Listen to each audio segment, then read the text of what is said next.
ಯಾರೂ ಜಾತಿ ಮೇಲೆ ನಾವು ರಾಜಕಾರಣ ಮಾಡಲ್ಲ. ಬಟ್ ಆದರೆ ಎಲ್ಲ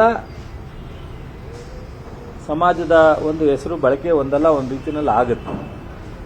ಒಂದು ನಮ್ಮ ಎಸ್.ಎಂ. ಕೃಷ್ಣವರು, ದೇವೇಗೌಡರು ನಮ್ಮ ಸಮಾಜದ ಹಿರಿಯ ನಾಯಕರು, ಮುತ್ಸದಿಗಳು, ರಾಷ್ಟ್ರ ಮಟ್ಟದಲ್ಲಿ ಪ್ರಧಾನಿಯಾದವರು. ಇವರು ಪ್ರಧಾನಿ ಆಗಿಲ್ಲ ಅಂದರೆ ಎಲ್ಲವನ್ನೂ ಕೆಲಸ ಮಾಡಿದಂಥವ್ರು ಎಸ್.ಎಂ. ಕೃಷ್ಣ. ಇವತ್ತು ನಮಗೆ ಮೊನ್ನೆ ಖಾಸಗಿಯಾಗಿ ಮಾತಾಡೋನಾಗಲೂ ನಮ್ಮ ಡಿ ಕೆ ಶಿವಕುಮಾರ್ ಅವರು ನಮ್ಮ ಮುಖ್ಯಮಂತ್ರಿಗಳು ಹೇಳ್ತಿದ್ರು, ಮುಖ್ಯಮಂತ್ರಿ ಆಗೋಕ್ಕಿಂತ ಮೊದಲು. ಯಾವುದೇ ಸಂದರ್ಭ ಬಂದರೆ ದೇವೇಗೌಡರ ಬಗ್ಗೆ, ಎಸ್.ಎಂ. ಕೃಷ್ಣವ್ರ ಬಗ್ಗೆ ನಾವು ಗೌರವವಾಗಿ ನಡ್ಕೋಬೇಕು. ಅವರು ನಮ್ಮ ಸಮಾಜದ ಹಿರಿಯ ಮುತ್ಸದಿಗಳು ಅನ್ನೋದನ್ನು ಉಪಯೋಗಿಸ್ತೀವಿ. ನಾವು ಮಾತಾಡೋಕ್ಕೋಸ್ಕರ ಬಯಸ್ತಕ್ಕಂಥದ್ದು ಒಳ್ಳೆಯದಲ್ಲ ಅಂತ ನಾವು ಖಾಸಗಿಯಾಗಿ ಚರ್ಚೆ ಮಾಡೋಣ ಹೇಳ್ತೀವಿ. ಅವರು ಅಷ್ಟೆಲ್ಲ ಒಲ್ಟಾಗಿ ನಾವು ನೋಡಿದ್ರು ದೇವೇಗೌಡರ ವಿರುದ್ಧ ಚುನಾವಣೆ ನಿಂತು ಫೈಟ್ ಮಾಡಿದ್ರು. ಒಂದು ಸಾರಿ ತೇಜಸ್ವಿನ ಹಾಕಿ ಸೋಲಿಸೋವಂಥ ಪ್ರಯತ್ನ ಮಾಡಿದಾಗಲೂ ಅವ್ರ ಬಗ್ಗೆ ಇಟ್ಟಿರೋ ಗೌರವ ಮತ್ತು ಅವ್ರ ಮನೆ ಹೋಗಿ ಅವರ ಆಶೀರ್ವಾದ ಪಡ್ಕೊಂಬಂದಿರೋದು ಇವೆಲ್ಲ ಅವರ ಸಂಸ್ಕಾರ ಅಂತ ಅನಿಸುತ್ತೆ. ನಮ್ಮ ಮುಖ್ಯಮಂತ್ರಿಗಳು, ಇವತ್ತಿನ ಮುಖ್ಯಮಂತ್ರಿಗಳು ಅವರು ನಡ್ಕೊಂಡಿರ್ತಕ್ಕಂಥದ್ದು. ಇವತ್ತು ಒಂದು ಕಡೆ ಅಶೋಕು, ಒಂದು ಕಡೆ ಕುಮಾರಸ್ವಾಮಿ, ಇಬ್ಬರೂ ಸಮಾಜ ದೃಷ್ಟಿಯಿಂದ ಅವ್ರಿಗೆ ಗೌರವ ಕೊಡಬೇಕು ಅಂತ ನಾನು ಬಯಸಲ್ಲ. ಒಬ್ಬ ರಾಜ್ಯದ ಮುಖ್ಯಮಂತ್ರಿ, ಅವ್ರಿಗೊಂದಷ್ಟು ಟೈಮ್ ಕೊಟ್ಟು ಅದನ್ನು ಬಿಟ್ಟು ಯಾವ್ಯಾವುದೋ ತಗೊಂಡು ಯಾವ್ಯಾವುದನ್ನೋ ಮಾತನಾಡ್ತಕ್ಕಂಥದ್ದು ಎಷ್ಟರ ಮಟ್ಟಿಗೆ ಇವರಿಬ್ಬರಿಗೂ ಗೌರವ ಸಲ್ಲುತ್ತೆ. ಒಬ್ಬ ಕೇಂದ್ರದ ಮಂತ್ರಿ ಆಗಿದ್ದಾರೆ, ಒಬ್ಬರು ರಾಜ್ಯದ ವಿಪಕ್ಷ ನಾಯಕರಾಗಿದ್ದಾರೆ. ಇಬ್ಬರೂ ಇವರ ಜವಾಬ್ದಾರಿಯನ್ನು ಬಿಟ್ಟು ಅನಾವಶ್ಯಕವಾಗಿ ಮಾತಾಡ್ತಾರೆ. ಕುಮಾರಸ್ವಾಮಿ ಅವರು ಮೊನ್ನೆ ಎಲ್ಲ ಹೇಳಿದ್ದಾರೆ, 1200 ಕೋಟಿ ಡಿಕ್ಲೇರ್ ಮಾಡಿದ್ದಾರೆ, ಎಲ್ಲಿಂದ ಉದುರ್ತು ಅಂತಲೋ ಏನೋ ಹೇಳಿದ್ದಾರೆ ಪದನ. ಅದೇನಪ್ಪ, ಎಲ್ಲಿಂದ ಉದುರ್ತು ಅಂತ ಡಿಕ್ಲೇರ್ ಮಾಡಿದ್ದಾರೆ, ಎಲ್ಲಿಂದ ಉದುರ್ತು ಅಂತ. ಡಿ ಕೆ ಶಿವಕುಮಾರ್ ಅವ್ರ ಬಗ್ಗೆ ಗೊತ್ತಿಲ್ಲದೆ ಇರೋದೇನಿಲ್ಲ. ಅವರು ರಾಜಕಾರಣ ಫ್ಯಾಷನ್ನಾಗಿ ತಗೊಂಡಿದ್ರು, ಪ್ರೊಫೆಷನಲ್ ಆಗಿ ನಾನು ಬಿಸ್ನೆಸ್ ಮಾಡ್ಕೊಂಬಂದಿದ್ದೀನಿ ಅಂತ ಅವರು ಓಪನ್ ಆಗಿ ಅವರೇ ಡಿಕ್ಲೇರ್ ಮಾಡ್ಕೊಂಡಿದ್ದಾರೆ. ಅವರು ಡೇ ಒನ್ನಿಂದನೇ ಬಿಸ್ನೆಸ್ಸನ್ನು ಭಾಳ ಹತ್ತಿರದಿಂದ ಮಾಡ್ಕೊಂಬಂದಿರ್ತಕ್ಕಂಥವ್ರು.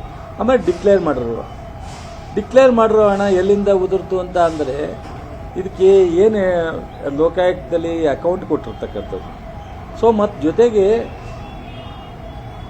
ಈ ಮಹಾಸೇರೆ ಹೆಚ್ಚು ಕಡಿಮೆ ನಾನು ತಿಳಿದಂಗೆ, ನನಗೆ ಗೊತ್ತಿದ್ದಂಗೆ 10-12 ವರ್ಷದಿಂದ ಲೋಕಾಯುಕ್ತಕ್ಕೆ ಇವ್ರದ್ದೇ ಕಂಪ್ಲೇಂಟ್, CBIಗೆ ಇವ್ರದ್ದೇ ಕಂಪ್ಲೇಂಟು, IT ಗೆ ಇವ್ರದ್ದೇ ಕಂಪ್ಲೇಂಟ್.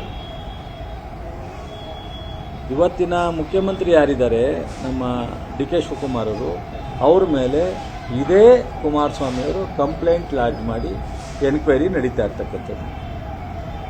ಇವತ್ತು ಇಷ್ಟೆಲ್ಲ ಎನ್ಕ್ವೈರಿ ನಡೀಲಿಕ್ಕೆ ಮೂಲತಃ ಇವರೇ ಅನ್ನೋದು ನಮ್ಗೆ ಅಷ್ಟೇ ಅಲ್ಲ, ನಮ್ಮ ರಾಜ್ಯದ ಎಲ್ರಿಗೂ ಗೊತ್ತಿರೋ ವಿಚಾರ.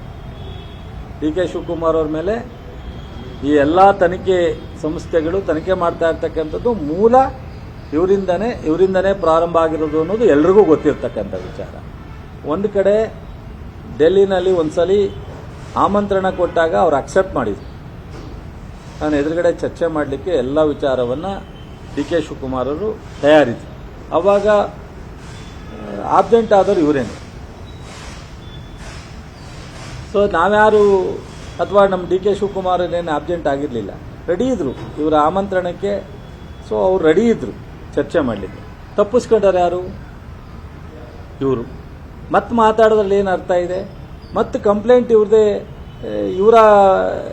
ಇವತ್ತು ಕೇಂದ್ರದಲ್ಲಿ ಇವರು ಒಬ್ಬರು ಕ್ಯಾಬಿನೆಟ್ ಸಚಿವರು ಪ್ರಭಾವಿ. ಆ ಸಂಸ್ಥೆ ಕೇಂದ್ರ ಸರ್ಕಾರದ ಅಧೀನದಲ್ಲೇ ಇರ್ತಕ್ಕಂಥದ್ದು. ಇಂಡಿಪೆಂಡೆಂಟ್ ಇದ್ರೂ CBIಗೆ, ಬಟ್ ಅದನ್ನು ಮಾನಿಟರ್ ಮಾಡ್ತಕ್ಕಂಥದ್ದು ಕೇಂದ್ರ ಸರ್ಕಾರನೇ. ಇವತ್ತು ಅಲ್ಲಿಂದ ಇವರು ಯಾವಾಗ ಬೇಕಾದ್ರೂ ಮಾಹಿತಿಯನ್ನು ಪಡ್ಕೊಳ್ಳಲಿಕ್ಕೆ ಕೇಂದ್ರ ಸರ್ಕಾರಕ್ಕೆ ಅವಕಾಶ ಇದೆ. ಜೊತೆಗೆ ಕಂಪ್ಲೀಟ್ ಆಗೋವರೆಗೂ ತಡೀಲಿ, ಆವಾಗ ಇನ್ನೂ ಹೊರಗಡೆ ಬರುತ್ತೆ. ಎನ್ಕ್ವೈರಿ ಇವತ್ತು ನ್ಯಾಯಾಲಯದಲ್ಲಿದೆ, ಲೋಕಾಯುಕ್ತದಲ್ಲಿದೆ, CBIನಲ್ಲಿದೆ, IT-ನಲ್ಲಿದೆ, ED-ನಲ್ಲಿದೆ. ಅದೆಲ್ಲವೂ ಹೊರಗಡೆ ಬಂದಾಗ ಅವರ ಮೂಲ ಹೆಂಗಿತ್ತು, ಎಲ್ಲಿಂದ ಬತ್ತು, ಯಾವ ಥರ ಆಯಿತು ಅನ್ನೋದು ನಿಮಗೆ ಗೊತ್ತಾಗುತ್ತೆ. ಅಲ್ಲಿವರೆಗೆ ತಾಳ್ಮೆಯಿಂದಿರಬೇಕು. ಅಥವಾ ಇಲ್ಲ, ಹಿಂದೆ ಕರೆದಾಗ ನೇರವಾಗಿ ನೀವೇ ಆಮಂತ್ರಣ ಕೊಟ್ಟಾಗ ನಾವು ರೆಡಿ ಇದ್ದೋ ಬರಬೇಕಾಗಿತ್ತು, ಅದಕ್ಕೂ ರೆಡಿ ಇಲ್ಲ, ಕಾಯಕ್ಕೂ ರೆಡಿ ಇಲ್ಲ. ನೀವೇ ಕಂಪ್ಲೇಂಟ್ ಮಾಡಿರ್ತಕ್ಕಂಥ ತನಿಖೆ ನಡೀತಾ ಇರ್ತಕ್ಕಂಥದ್ದು ಹೊರಗಡೆ ಬರೋವರೆಗೂ ತಾಳ್ಮೆ ಇಲ್ಲ. ಇವತ್ತು ಅವ್ರ ದುಡ್ಡು ಇದು ಮಾತಾಡ್ತಿರಲ್ಲ, ಆಯಿತು, ನಿಮ್ಮ ಕುಟುಂಬ ಅಂತ ಹೇಳ್ತೀನಿ. ಯಾರ್ಯಾರ್ದು ಅಂತ ಹೆಸರು ಹೇಳಿಕ್ಕೆ ಹೋಗಲ್ಲ. ನಾನು ದೇವೇಗೌಡರನ್ನ ಇದರಲ್ಲಿ ಸೇರಿಸಲ್ಲ, ದೇವೇಗೌಡರು ಸಾಹೇಬ್ರನ್ನ ಇದರಲ್ಲಿ ಸೇರಿಸಲ್ಲ. ದೇವೇಗೌಡರನ್ನ ಹೊರತುಪಡಿಸಿ ನಿಮ್ಮ ಕುಟುಂಬ ನೀವು ಡಿಕ್ಲೇರ್ ಮಾಡೋಕ್ಕೆ ರೆಡಿ ಇದ್ದೀರಾ? ನೀವು CBIಗೆ ಅಥವಾ EDಗೆ ಲೋಕಾಯುಕ್ತಕ್ಕೆ ನೀವೇ ಸ್ವಯಂ ಪ್ರೇರಿತವಾಗಿ DK ಶಿವಕುಮಾರ್ ಥರನೇ ನಮ್ಮದು ತನಿಖೆ ಆಗಿಬಿಡಲಿ, ಅವ್ರದ್ದು ಹೊರಗಡೆ ಬರಲಿ, ನಮ್ಮದು ಹೊರಗಡೆ ಬರಲಿ ಅಂತ ಹೇಳಕ್ಕೆ ರೆಡಿ ಇದ್ದೀರಾ? ನೀವು ವೆಲ್ಕಮ್ ಮಾಡ್ತೀರಾ? ಪ್ರಾಮಾಣಿಕರಾಗಿದ್ದರೆ, ನಿಮ್ಮಲ್ಲಿ ಆತ್ಮಸ್ಥೈರ್ಯ ಇದ್ದರೆ, ನಿಮ್ಮಲ್ಲಿ ವ್ಯವಸ್ಥೆ ಬಗ್ಗೆ ನಂಬಿಕೆ ಇದ್ದರೆ, ನೀವೇ ಸ್ವಯಂ ಪ್ರೇರಿತವಾಗಿ ನಿಮ್ಮನ್ನು ಈ ತನಿಖೆಗೆ ಒಳಪಡಿಸ್ಕೊಳ್ಳಿ. ಸೊ ನಿಮ್ಮ ಕುಟುಂಬದಲ್ಲಿ ಎಷ್ಟು ಆಸ್ತಿ ಇದೆ, ಇವತ್ತು ಯಾವ ಥರ ಆಸ್ತಿ ಬಂತು, ಅವತ್ತು ಏನು ನಿಮ್ಮ ಬಿಸ್ನೆಸ್ ಮಾಡ್ತಿದ್ರಿ, ಯಾವ್ಯಾವ ಬಿಸ್ನೆಸ್ಸಲ್ಲಿ ನಿಮಗೆ ಶೇಖರಣೆ ಆಯಿತು, ನೀವು ಫಿಲಮ್ ಬಾಕ್ಸ್ ಮಾಡ್ತಿದ್ರೋ ಅಥವಾ ಇನ್ನೊಂದು ಯಾವುದೋ ಮಾಡ್ತಿದ್ರೋ ನಮಗೆ ಗೊತ್ತಿಲ್ಲ ಸಂಪೂರ್ಣವಾಗಿ.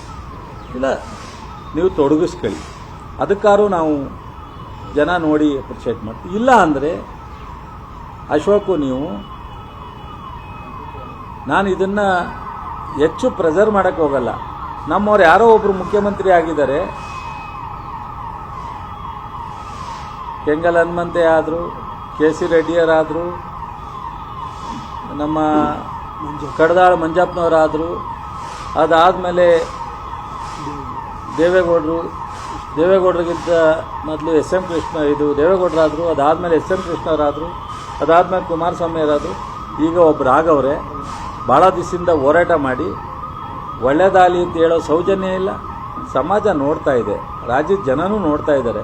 ನೀವು ಒಂದು ಕಡೆ DK ಶಿವಕುಮಾರ್ ಅವ್ರ ಮೇಲೆ ತನಿಖೆಗೆ ಪ್ರಾರಂಭ ಮಾಡಿದರು, ಇನ್ನೊಂದು ಕಡೆ ಅವರು ಮುಖ್ಯಮಂತ್ರಿ ಆದಾಗ ತಪ್ಸೋಕ್ಕೆ ಪ್ರಯತ್ನ ಮಾಡಿದರು, ಇನ್ನೊಂದು ಕಡೆ ಮುಖ್ಯಮಂತ್ರಿ ಆದ ತಕ್ಷಣ ಅವ್ರ ಬಗ್ಗೆ ಲಘುವಾಗಿ ಮಾತಾಡ್ತಾ ಇದ್ದೀರಾ. ಇದನ್ನೆಲ್ಲ ನಮ್ಮ ಸಮಾಜನೂ ನೋಡ್ತಾ ಇದೆ, ರಾಜ್ಯದ ಜನನೂ ನೋಡ್ತಾ ಇದೆ. ಇದೆಷ್ಟರ ಮಟ್ಟಿಗೆ ನಿಮಗೆ ಗೌರವ, ಇದೆಷ್ಟರ ಮಟ್ಟಿಗೆ ಅದು ಸರಿ ಅನ್ನಿಸುತ್ತೆ ಅನ್ನೋದನ್ನು ನೀವೇ ಯೋಚನೆ ಮಾಡಬೇಕು. ಇನ್ನೂ ನೀವು ಇದನ್ನೇ ಮುಂದುವರಿಸ್ತೀನಿ ಅಂದರೆ DK ಶಿವಕುಮಾರ್ ಅವ್ರ ಹತ್ರನೂ ನಿಮ್ಮೆಲ್ಲ ದಾಖಲೆಗಳಿದೆ, ಇಲ್ಲ ಅಂತ ತಿಳ್ಕೊಬೇಡಿ. ಅವರು ಅದರಲ್ಲಿ ಚಾಣಾಕ್ಷತನ, ಅವ್ರಿಗೂ ಬುದ್ಧಿವಂತರಿದ್ದಾರೆ. ಸಮಯ ಬಂದಾಗ ಬಿಡುಗಡೆ ಆಗುತ್ತೆ. ಇದನ್ನು ಬಿಟ್ಟು ಗೌರವಯುತವಾಗಿ ಕೇಂದ್ರ ಸರ್ಕಾರದ ಮಂತ್ರಿಯಾಗಿ ರಾಜ್ಯಕ್ಕೆ ಏನಾದ್ರೂ DK ಶಿವಕುಮಾರ್ ಅವ್ರ ಜೊತೆ ಕೈ ಜೋಡಿಸ್ತಿರೋ, ಕೈ ಜೋಡಿಸ್ತಲೇ ಮಾಡ್ತಿರೋ, ಅದು ನಿಮಗೆ ಬಿಟ್ಟಿದ್ದು. ಕೈ ಜೋಡಿಸೋನು ನಾನೇ ಯಾಕೆ ಅವ್ರ ಜೊತೆ ಕೈ ಜೋಡಿಸ್ಲಿ ಅನ್ನೋದು ಬೇಡ. ನಿಮಗೆ ಕೈ ಜೋಡಿಸಿ ಸರ್ಕಾರದ ಜೊತೆ ಮಾಡಿ, ಇಲ್ಲ ಕೈ ಜೋಡಿಸ್ತಲೇ ಮಾಡಿ, ಸರ್ಕಾರ ಕೇಂದ್ರ ಸರ್ಕಾರದಿಂದ ರಾಜ್ಯಕ್ಕೆ ಏನಾದ್ರು ಉಪಯೋಗ ಬರುವಂಥ ಏನಾದ್ರು ಕೆಲಸ ಮಾಡೋದಾದರೆ ಮಾಡಿ, ಗೌರವ ಬರುತ್ತೆ. ಅದು ಬಿಟ್ಟು ಗಾಳಿಲಿ ಗುಂಡೊಡಿಯೋ ಥರ, ಬಾಯಿಗೆ ಬಂದಂಗೆ ಮಾತಾಡೋ ಥರ, ನಾನು ಮಾತಾಡೇ ರಾಜಕೀಯವಾಗಿ ಸಕ್ಸಸ್ ಆಗಿದ್ದೀನಿ, ಅದನ್ನೇ ನಾನು ಕಂಟಿನ್ಯೂ ಮಾಡ್ತೀನಿ ಅಂದರೆ ಯಾವತ್ತಾರ ಒಂದು ದಿವಸ ಎಲ್ಲ ವಿಚಾರಕ್ಕೂ ಎಂಡ್ ಅನ್ನೋದು ಇರುತ್ತೆ. ನಾನು ಯಾರೋ ಸ್ನೇಹಿತರ ಜೊತೆ ಮಾತಾಡ್ತಿದ್ದೆ, ಭಾಳ ದಿವಸ ನಡೆಯಲ್ಲ, ಅದರಲ್ಲಿ ಏನೂ ಇಲ್ದಲೇ ಮಾತನಾಡಿ ಸಕ್ಸಸ್ ಆಗ್ತಾ ಇರೋರು ಕುಮಾರಸ್ವಾಮಿ ಒಬ್ಬರೇ ಅಂದೆ. ಅದಕ್ಕೆ ಅವ್ರು ಹೇಳಿದ್ರು, ಎಲ್ಲ ದಿವಸನೂ ಹಂಗೆ ಆಗಲ್ಲ ಸರ್, ಒಂದು ದಿವಸ ಯಾವ್ದಾರ ಎಂಡ್ ಆಗುತ್ತೆ ಅಂತಿದ್ರು. ಆ ಥರ ಯಾವತ್ತಾರ ಒಂದು ದಿವಸ ಎಂಡ್ ಅನ್ನೋದು ಇದ್ದೇ ಇರುತ್ತೆ. ಈ ಥರ ಅನಾವಶ್ಯಕವಾಗಿ ಮಾತನಾಡೋದು. ಸೊ DK ಶಿವಕುಮಾರ್ ಅವ್ರಿಗೆ ನಿಮ್ಮ ಮೇಲೆ ಫೈಟ್ ಮಾಡೋ ಶಕ್ತಿ ಇಲ್ಲ ಅಂತ ತಿಳ್ಕೊಬೇಡಿ.